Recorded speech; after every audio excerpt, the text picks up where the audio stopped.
One of the key phrases that has stuck in my mind since my doctoral exam a few months back was, I hope that you make sure to spend time in meditation and self-awareness practice at least 20 minutes a day.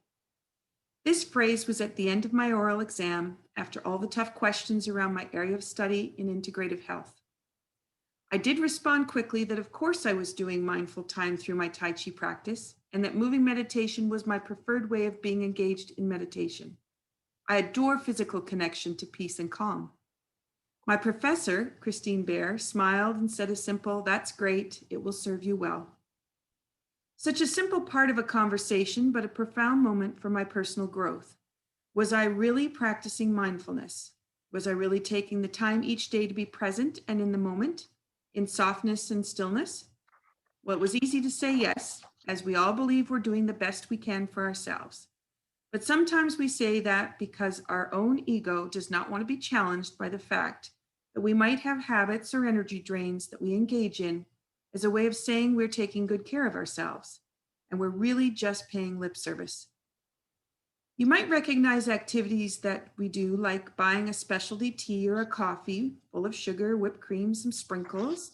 We do that because we deserve a treat. Or how about taking a yoga class to be mindful? But while you're doing the exercises, you're going through the grocery list, you're thinking about a conversation that you had a little bit earlier, and you're reviewing it. We are engaged in something that could be perceived as self-care, but it's not the profound awareness and experience that comes from the heart center and living within our heart center. You're listening to Be Well with Michelle Greenwell, and this is episode 4. Today, I'm thrilled to introduce you to Dr. Bair, the author of The Heart Field, What It Is, How It Works, Why It Matters. As well as an author, Christine has been referred to by her peers as the scientific mystic. With 4 decades of experience, 3 licenses, and multiple certificates in healthcare, she is one of few professionals holding a PhD in the emerging field of energy medicine and a doctorate in theology in spiritual healing. As the developer of what she calls heart-centered wellness, she bridges multiple disciplines in facilitating individuals and groups in uncovering their own innate abilities for health and healing. With her business, Heart-Centered Wellness, Christine has a way of bringing us to our center and to focus on the aspects of our living that can enhance all that we do. So Christine, welcome to the podcast. Thank you. It's good to be with you. As I have started with the other podcasts, I usually check in to see what kind of tea you're drinking and perhaps what mug you might have chosen for the talk today. Well, my favorite one that I use every day, I don't know if you can read the words on the side. It says, today I choose joy. And it would be special anyway, but it's particularly special to me because it's a gift from one of my 2 daughters-in-law who gave it to me because she's reminded that the question I ask people to ask themselves each day to get connected with where their heart really is, where they really are with their feelings, and they're trying to make a good choice, is, does this bring me joy? And so, and to remember that we direct our mind, where our mind will go on by itself, our mental faculties will just go on and on by themselves on default. But whenever we choose to pay attention, we can direct our mind to whatever we want. And so I remind myself that today, that's my choice. Today, I choose joy. Beautiful. And what are you sipping? At the moment, I'm sipping hot water because I've already had my cup of tea and hot coffee. We're hydrating. Beautiful. Yes. So the mug that I chose today comes from Prince Edward Island, and the artist for this one takes the dirt and the sand from PEI and infuses it into the paint. So I like to hold this one because it really grounds me. And I also like the way that the ceramics feels in my hand. And the tea blend that I chose this time is To Be Honest. It's a tea blend that comes from the tea selections that I have with my business partner, Natasha Polomsky. So it seemed kind of fitting today to choose that one, which can ground us and open us for conversation and bring me back to where we were a few months ago when we were doing that doctoral exam. So, Christine, I'm sure our listeners are interested, as I am, into the kind of daily practice you do to be present and aware, and the compassion that you use for yourself for self-care. Do you want to comment on that? Well, the first thing I always try to do in a general sense is keep my priorities in order. And I understand that because to mean that we can't serve anything lower on our priority list well unless if we've missed something above it. And my personal belief over after these many years in healthcare and just in life is that we have to be our own first priority. If we don't take care of ourselves, we're not the best vehicle we could be for helping others or living life or whatever. And so, my own personal practice has evolved over the years, as we all do, but certainly for the last 30 or 40 years, that's been getting up. I don't ever set an alarm clock, but I've get up fairly early in the morning, usually around 4:30 or 5 in the morning. But I just wake up then. I'm fully awake, and I I have grown to love that quiet couple hours I get before the world turns on and gets busy, and to treasure that as a time that nourishes me and equips me for whatever the day ahead might bring.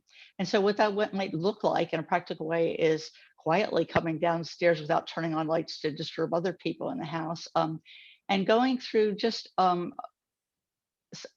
short movement practice of deep breathing and moving that's usually some combination of yoga moves or tai chi moves, or different energetic practices like tapping down my body to clear my energy field and grounding, and just going through a short few minutes of that first, um, and then grounding myself to the earth and the larger sphere of our life, of to earth, the all that is, in a way that reminds me that that where I live is at the intersection of all of those things. And so, for some people that's like calling in the directions. I will often do that, of calling the seven directions, which has expanded over time from the four that the shamans and so forth called in, to the above and below, then to the without and the in. And then now we're realizing in this new time that humanity is growing into, we're becoming more and more aware of from within to without what we're going to radiate. So grounding myself that way. And then I sit down and have a time of meditation, that starts off, and I think of meditation not in some sort of esoteric way, but a very practical way of uh, closing my eyes to take my attention off of what's out there and be able to turn my attention to what's in here, and just pay attention first to my body, how it's feeling. Like all meditation forms, start out with to my breathing, to the breath, that the movement of expansion and contraction of our breath that allows us to know that life is dynamic and moving and that we're alive. Um, and then from there, my meditation over the years has grown uh, one step beyond what the mindfulness, which is quite popular, I'm happy to see now, because it's helping people focus in on what they're thinking, and paying and learning to direct their mental thoughts. Um, and as we do that, I find that's an excellent preparation for then being able to direct our mind beyond just the chatter that can go on mentally and the thoughts that go on by themselves, down to my what I call heart consciousness. And the easy way, the practical way that you do that after focusing on your breathing, as all meditation techniques do, is just to become aware of your heartbeat. We've learned scientifically that we are energetic beings and we operate according to the same principles that all energy operates according to, which is vibrationally. And so our heartbeat sets the vibration. For those who know and love music or have musical knowledge, it's like the chord with each beat, that our heart beats 60 to 100 times a minute normally. And with each beat, it's sending out chords of vibrational information inside our body to coordinate all our, from every cell to all our body systems, and also out into the environment around us and shifting that, just as with every breath we take in is altered by that vibration, that our lungs are on either side of our heart. And then we, with our exhalation, we return that transformed air to the environment around us. And internally, that brings us to um, a higher level of consciousness, a higher level of awareness, because the heart serves as the intersection between our own personal self and the larger collective around us, our environment and other people. And so I'll spend anywhere from actually meditation for those who do it pre-operates outside of time. But if people only spend 1 minute a day doing it, that's helpful. 20 minutes is usually put forth as ideal. Uh, but really, you'll find if you take the time to do it that you lose time is not relevant in meditation. And so you take what time is necessary or what time you have. And even if it's only a minute or two, that calming and centering grounds us and puts us back in that listening mode to a higher level of consciousness than the incessant chatter that goes on in our heads. That allows us to regroup and to hear if in that short time, I try not to do too much talking myself or thinking myself or putting out there. Although if something is pressing, I may take an intention with me. But normally it feels like what to many people, oh, you're doing nothing. And so there's a big difference I've learned between doing nothing. You're not doing nothing, you're doing no thing, which is very different. In not trying to do anything in the moment, but be open and aware. And at the level of our hearts and our bodies and our feelings, we're able to hear that still small voice within, we often call our intuition, of whatever message needs that our body needs to hear, that to eat or drink this or that, or do this movement or that, or attend to this pain or not, or whatever it is. But if it's just a listening moment in which we open ourselves up to the collective consciousness or a greater mind. And if we're listening, that can inform us and will always inform us in ways that are always truthful of what we need to attend to. So I start off my day like that, and then I find myself prepared for whatever comes up after that is fine. But it starts me off in a place of groundedness, peacefulness, remembering who I am, that equips me to be a positive presence as I go about my day. That's beautiful. I was just thinking about how people will say, oh, I wake up in the middle of the night and I just can't go back to sleep. And for you, that's just the time that you wake up and then into practice Yeah. you go. Instead of thinking about, oh, I should be sleeping through till 7 or the alarm clock goes off and now I can't sleep, so I'm going to fret about that. And it's just that process and evolution of this is what my body needs and I'm ready to go. So yeah, it's Trusting our body. trusting the body. Yeah, it's telling you what it needs. Yeah, that's Yeah. beautiful. I feel very lucky to have received your book and to be able to bring it into my current studies. Many corners were turned. That's my little cue on when I'm reading. And I want to thank you for opening me up with that book and the way that it's kind of changed my perspective. So I appreciate that. Oh, thank you. I'm glad. I was particularly interested in the description you had of the archetypes, so collective energy patterns in the unconscious, and how when we use mindful practice, our free will expands us from what we know in patterns or being or in habits to what is possible. And I know you touched a little bit on it in what you were describing in your process. Do you want to just take it a little bit further? Yes, for those who have studied energy or psychology or not, or even at this point, I think it's pretty mainstream that everybody has at least heard the word archetypes. And so psychology, which is one of the professions I moved into after medical science and nursing, um, I made that move understanding, having worked in it all over the country in many settings, it became visible through the patients I was taking care of that what they thought and how they felt had a far bigger impact on them, on what happened with them and how they understood what was happening, than the physical things that we typically manage and predict this, that, or the other. I saw the predictions didn't really work out all that congruently on when we're just looking at the physical level. And so I became aware that, certainly Freud initially, only 150 years or so ago, identified something called consciousness, which was a whole new concept to humanity.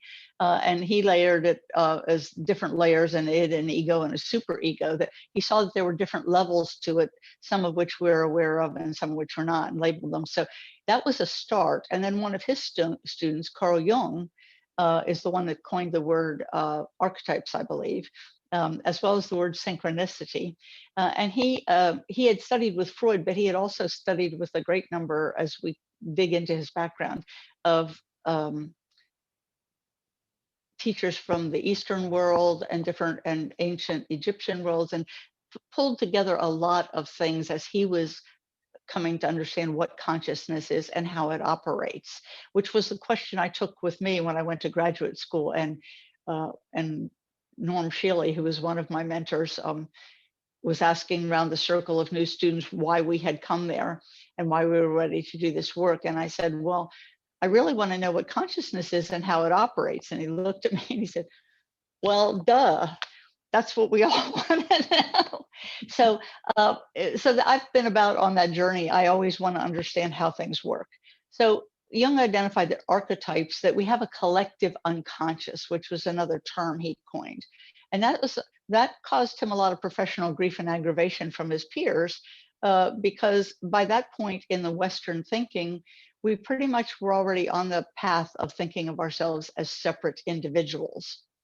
And still thinking in either or terms. Either we were a separate individual, or if we were all connected, it was all the same rather than just connected. So archetypes were what he said, that Jung identified that no, we had our own personal consciousness and unconscious, subconscious, but there's also a collective unconscious that we're all connected to. It's this like field that we're in that we're not even aware of, because like the water the fish swim in. But that it affects us because of the patterns that are out there. And these patterns he named archetypes. And what they were was a collective pattern of all the interactions and thoughts and of humanity since humanity's existed. And like life, they're dynamic, they're constantly changing and evolving with each new drop of related experience of some individual or many individuals that come into them. But these affect us whether we're aware of it or not. And often, because they're in our subconscious, we're mostly not aware of them. And so they have even more power because they are the collective. So it's exponentially higher energy pattern. And we're not aware that it's going on. So we often find ourselves doing things. We can see that show up in our life when we see things like, oh, I used to hate when my mother did that. And now that I have kids, I find myself doing exactly the same thing. Yes. We find ourselves at, and so we all have lots of different individual experiences of that, where it finally dawns on us that, wait a minute, that's not coming from me. Where's that coming from? And so the collective unconscious, which I think at this time, part of humanity's growth forward is that collective unconscious is turning into the collective consciousness. We have evidence of that I won't get off into now, but around us as well. But we all find that we're strongly influenced by these patterns. And as we become aware of them, then we can choose with a little more intention what we want to put back into them with our actions and perspectives and choices, both for our own benefit and to recognize that what we do is not only for our own benefit, but it also is contributing to everybody else, the archetypes that affect everybody else. Beautiful. It's so wonderful to hear you describe the layers and how those layers work together. Because I think sometimes, and particularly right now where everybody is at, sometimes we just get lost in that, here I am alone, sitting in this little space by myself, but really not. We're really so surrounded by layers, and layers magnify in such incredible ways. So it's nice to hear the description that you put in there.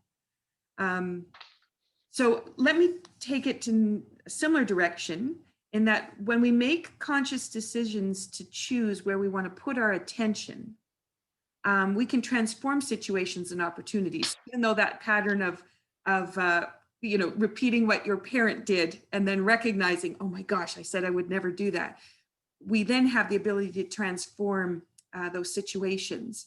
And I know with the work that you're doing, sometimes it seems complicated, but it really can actually be quite simple. So do you want to just talk a Yes. little bit about that? I would love to. Thank you. Because it's a really critically important point.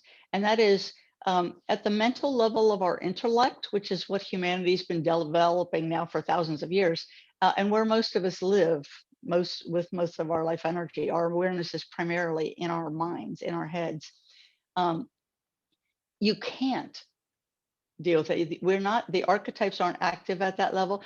Our minds and our brains are very powerful and important things. They filter out um, all the gazillion energy bits that are coming at us every moment to what we can relate to or what we need to attend to, so that we don't have to think through each one individually. So it's very powerful and very important, but it's important to understand that our mental intellect has some limitations.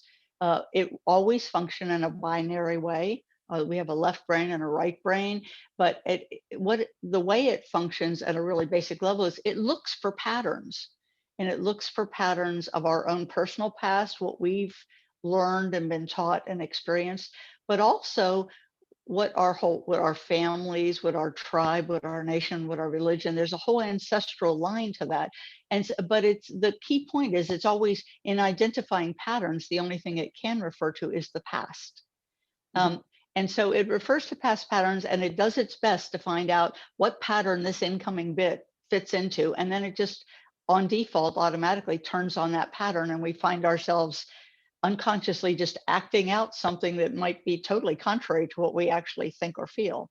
And so it serves a valuable and necessary function, but and the other piece of it is that's really important is has no ability to discern what's true and what's false. It merely looks at patterns, and each time we turn a pattern on is turned on or off, it also alters them some by reinforcing them with whatever the current situation is as well. So that's helpful, but at that level, it's not possible to do it. And so we know this level of mental by our thoughts, our thinking, um, but there's a lot of attention now going back to what's called somatic therapies or awareness, which is awareness of the feelings of our.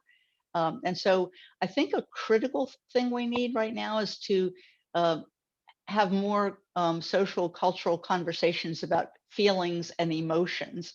Both of those have been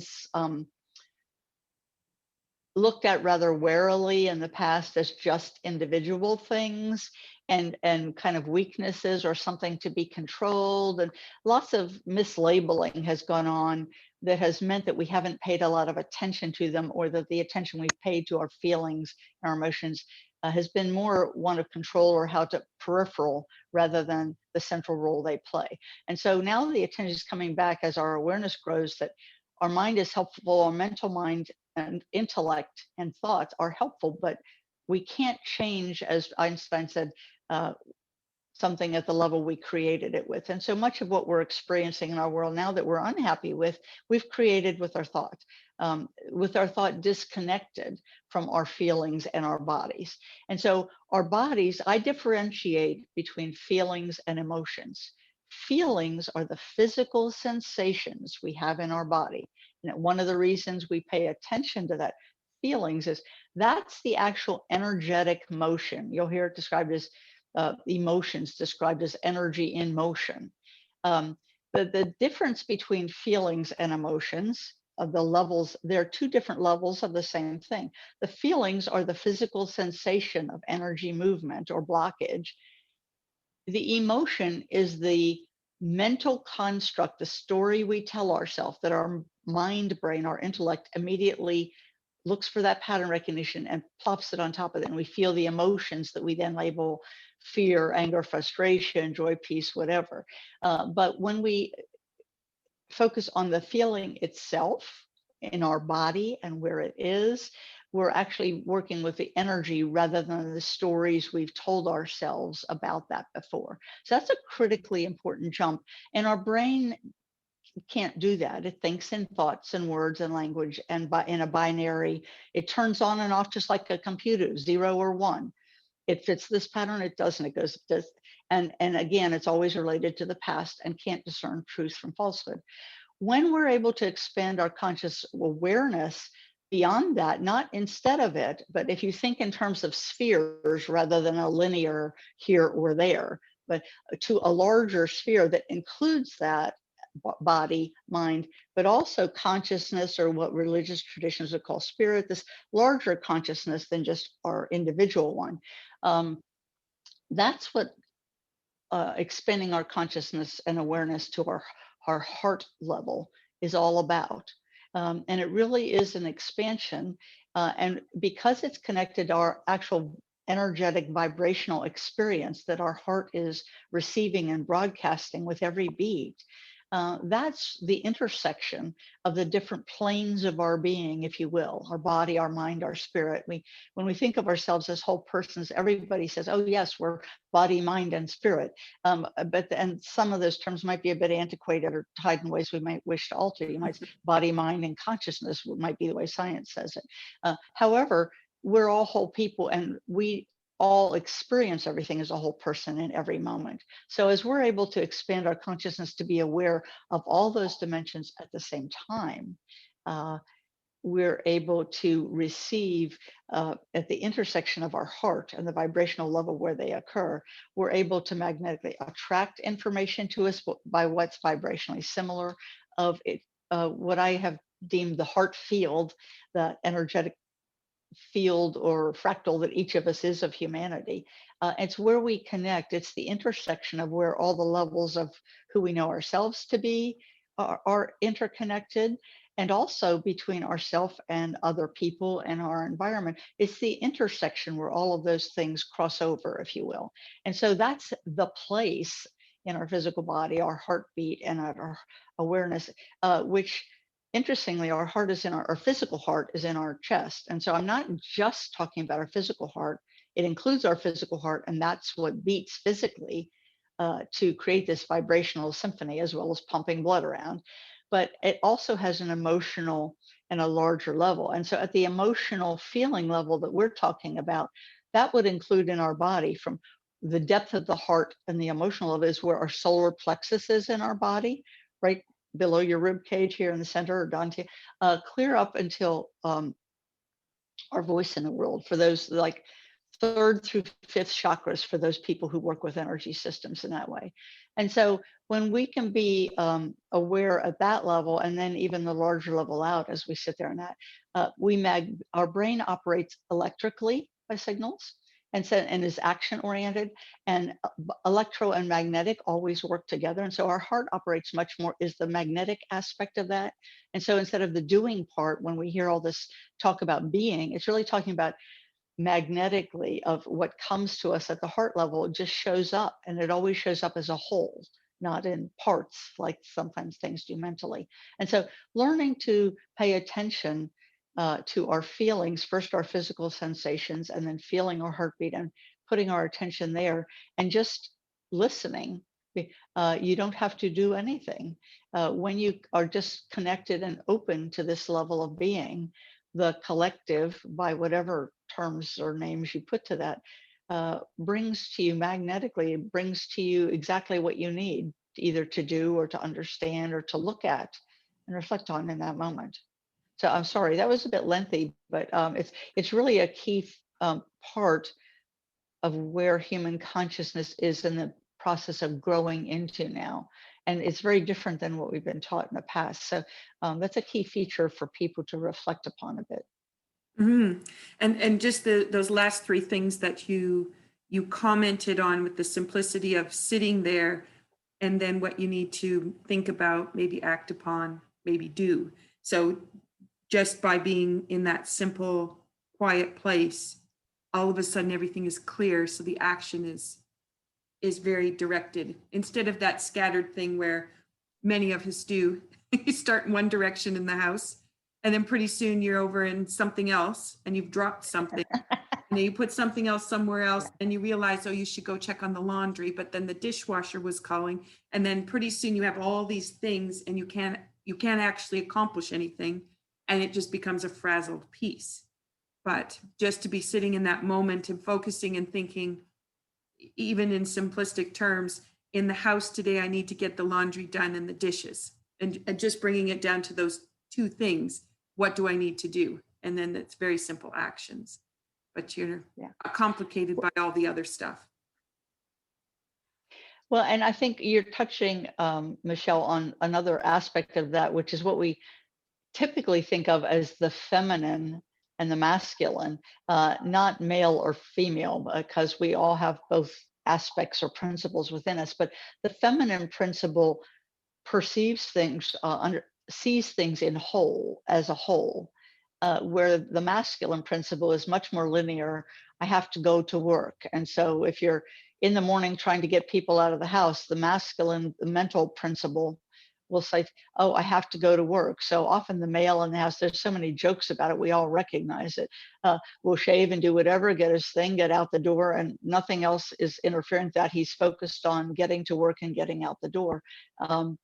Where a woman will get up and she has to go to work too, and yet she's, oh wait, do I also have to pack the kids lunches and make sure they have everything they need in their backpack, and don't forget to turn on the dishwasher, we want to clean dishes to eat when we come home, and Johnny, don't forget you have a doctor's appointment after school today, and oh yes, get me dressed, and do I have my papers? And so she's seeing the whole picture and how all the parts that are going on fit into the whole, and that's just a kind of natural way of being that we all have within us. Certainly females generally tend to have more of the feminine principle, and men tend to have more of the masculine principle. And again, we both have both, but that's exactly, it's a difference of seeing in wholes and parts. And as we sit there and the whole is aware to us, we start to perceive ourselves differently. And so as we see differently, we make different choices. Mm-hmm. And so, yeah, this is all part of that. Mm-hmm. Exactly. One of the things that you described was mental health hygiene and a mental health hygiene practice. Now, people talk about mental health and they talk about hygiene, but I have never heard them really put the two together. So, do you want to share what this looks like for people? Well, I think there's probably nobody that would get up and get ready to go to work or school or out for their day. They wouldn't, go to the bathroom and brush their teeth and wash their face and get dressed and whatever. And so that's taking care of our physical body as we should. And but our mental hygiene, and our whole sense of wellness also means we need to be just as conscientious and intentional about paying attention to how we're feeling, what we're thinking, where is it, what are our obligations in the day. But the key thing to pay attention to with this is how are we feeling? Because if our natural state is being well and healthy, and our energy system, this energy heart field that as I've dubbed it, that's we know of as us, that is our body and this energetic field around us. Its natural state is healthy and it works fine on its own. But when we get other clutter into it, thoughts that distress us or situations, or we hunker down into what Bruce Lipton, cell biologists call protection. So anything that makes us fearful or anxious, our energy system right away clamps down into protection mode. Mm-hmm. And we're either, as he points out at the cell level, you're either in one of two modes. You're in protection or growth. And growth is an open, expansive ability to move forward kind of position energetically, and protection is always hunkered down and closed. So when we have things that close off parts of our energy system or get in we think of them as then our life energy can't flow freely, it's impeded. And we can experience that as anything from unhappy moods or feelings mentally to actually, if the things go on chronically without being attended to, actually turn into physical diseases in our body. And so attending to mental health is just looking at each day of checking through my field of first shaking it off you can just physically shake off, just like you would if you had dust on your coat or blanket or something, any blockages or energy things in the way. And people do that different ways of just tapping down their body or shaking all over is perfectly fine. And then grounding. connecting with ourselves, that clear out our energy system so that it is whole and doesn't have any obstructions in the way, so that it'll go on fine by itself. So we're fully present and fully functional, to and staying healthy mentally and emotionally, uh, to go about our day. Perfect. Thank you. Thank you. Um, all right. We've talked about the heart field effect, and we've talked about that came from your doctoral work and some of the things you discovered as you were working through those pieces. You've tapped into a little bit of it. Is there anything else you'd like to share with our listeners about the heart field effect and what you kind of think of as a tip that they might be able to bring towards them? Uh, Probably the one tip beyond, being more aware of understanding feelings more as energy messages would be what I call both and thinking, to grow beyond the either or thinking that's still so prevalent in today's world. Are you this or are you that? And in this regard, it would be, are you an individual or are you part of a collective? And too often people think of the collective as needing to be the same, and it's not that at all. But part of our consciousness growing and expanding is understanding that, what I call both and thinking, that we are both individuals and we are connected and part of a larger collective. And so it's not this or that, both things are true at the same time. And so to recognize, Jill Bolte Taylor put it really well a few years ago when she talked about being responsible for the energy you bring into a space. And so, our first responsibility for all of us is to be responsible for our own life energy. And we do that through the practices and the kind of things we've been discussing. And to the extent that we do that and can be our truest best self, which is always a positive growth mode because that's who we are, Mhm. um, then we have a positive presence that we're bringing into whatever space we enter throughout the day, whether it's the grocery store or in our office or with a patient or just with other people or out in the garden or on the street. We're all, whether we're aware of it or not, bringing a positive or negative energy into every space and every moment of every day. And as grow more and more aware of that, we're able to choose consciously which one do we want to be. But do we want to be the positive energy? Both things are truly present in every situation. If we flip back to electromagnetics, there's always a positive and negative pole. That's not good, bad in the judgmental way we've thought of it. It's just a reality of how life and have how energy works. And so whatever we focus on expands and becomes more of. And so there are truly positive, as you and I were talking about before we started today, even in this pandemic we're in now, there are real positives in it, along with all the glaringly apparent negatives.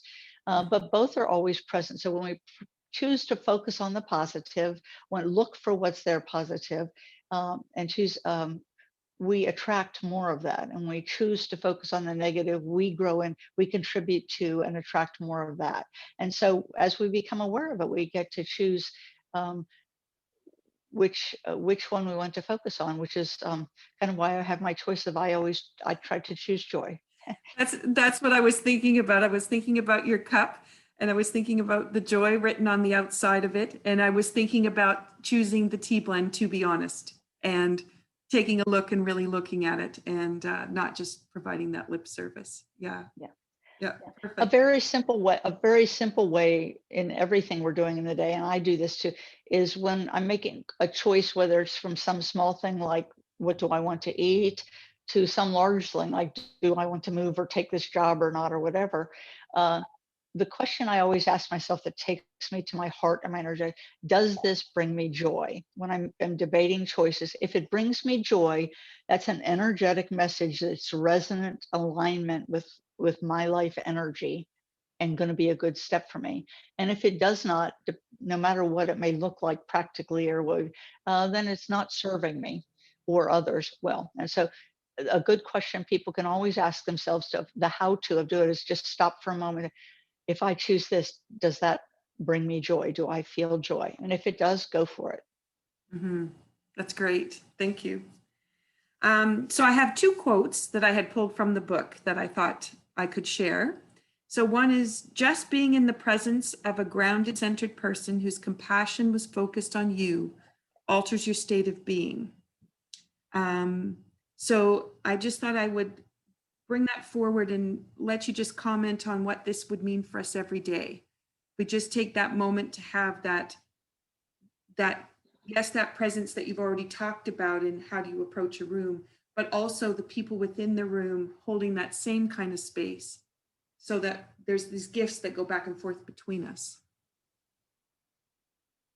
Yes, everybody actually feels that, whether they know it or not. We all know people that when we're around, we always feel energized and better when we're with them. And we all have people that we know when we're around, we can feel drained and depleted. So we all have lots of experience with energy. We're just often not aware of it. But in the both and way of thinking, to recognize that what we choose and how we feel doesn't just affect us, it does affect us, but it also, the heart field effect demonstrated that it also affects those of us that are around us, whether we're aware of it or they're aware of it or not.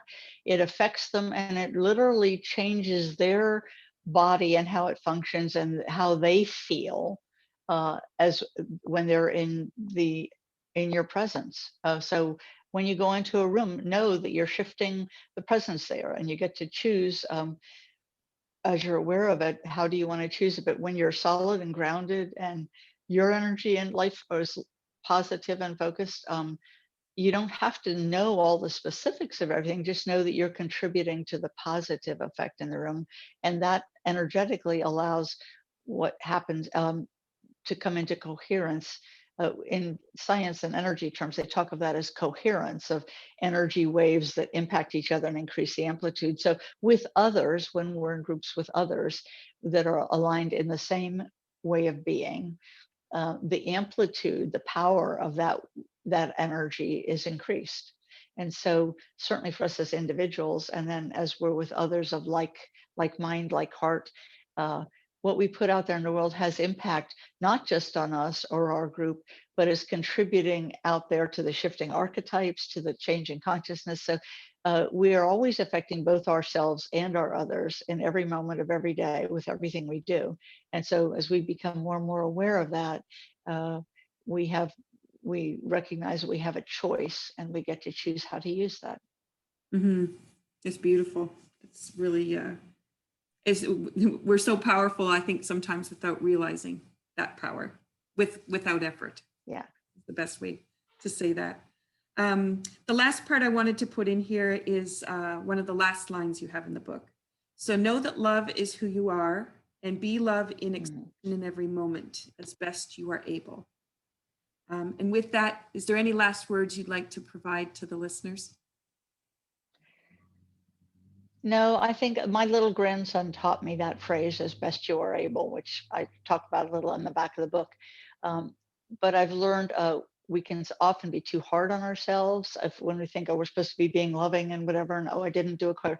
But in every moment, that really is the measuring stick I hold up for myself. Be love in that moment and wherever you are as best you are able, and know that you're doing as best you're able, um, and that's good enough. Mm-hmm. Perfect. Thank you. And extend it to ourselves as well as others. It has to be a both and. We Yes. can't give something to others we don't have. And so both extend that grace to yourself and also extend it to others, and life flows along much more freely and synchronistically. Yes. Especially when you're looking in the mirror. So to finish today, you can find Dr. Bair at heartcenteredwellness.org.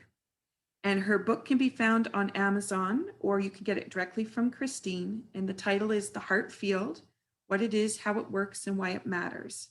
You can hear Christine speak further on these topics February 9th with a webinar held by canbewell.org. You can click on the event and register for her presentation. And if you're listening to this podcast after the date, just go to the YouTube channel for Can Be Well, and you can watch the webinar there. I do look forward to taking this conversation a little deeper and diving into the fascinating research in that webinar. But I thank you so much for sharing with our listeners today, Christine. Thank you so much. I've enjoyed being with you. So you've been listening to Be Well with Michelle Greenwell, where we invite you to be more involved in your self-care and the power that you have to be well. As I try to include a little dancing with each episode, I encourage you today to find a piece of music that reflects or brings you joy. Maybe a mug to go with that. With your eyes closed, bring your focus into your breath and into your heart space, and let the dance of joy spring from you while you're centered and grounded in who you are. The joy of dance may provide you with some new insights into your passion for living and a heart-centered way.